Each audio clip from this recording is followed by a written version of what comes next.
add or subtract fractions with same denominator, right? When fractions have the same denominator, what do?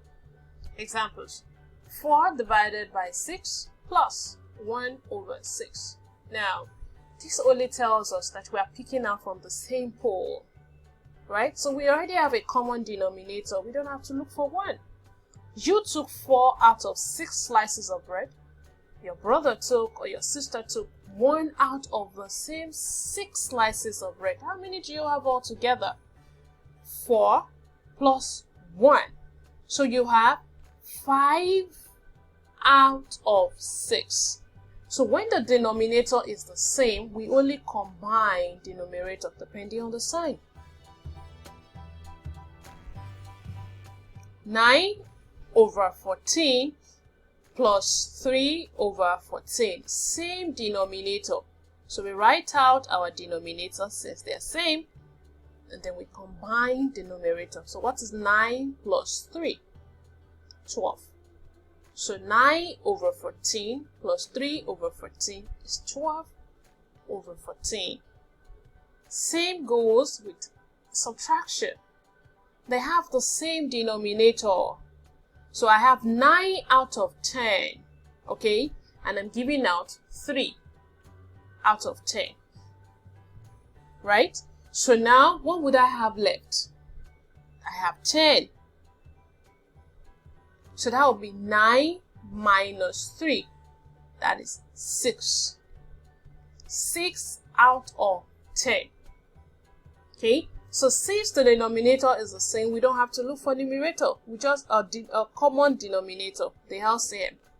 7 over 25 minus 7 over 25. Write out your denominator as 25.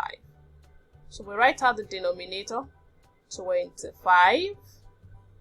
And then I take this away. 7 minus 7. What does 7 take away 7?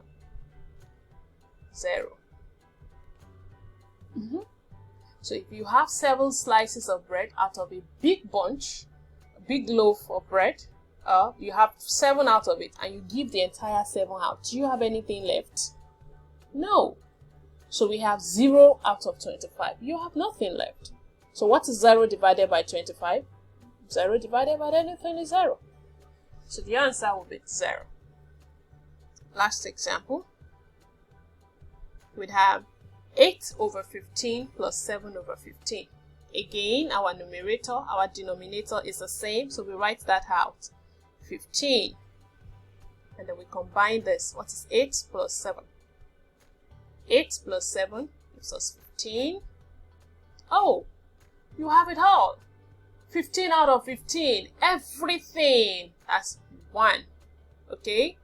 1 whole number. So you have everything. Everything. 15 out of 15, or 15 divided by 15 is 1. So your answers must always be in their simplest form. When we have the same numerator and denominator, we only combine.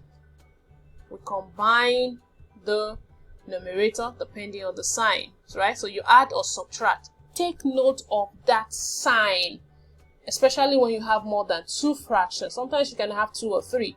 And remember to always leave your answers in simplest form.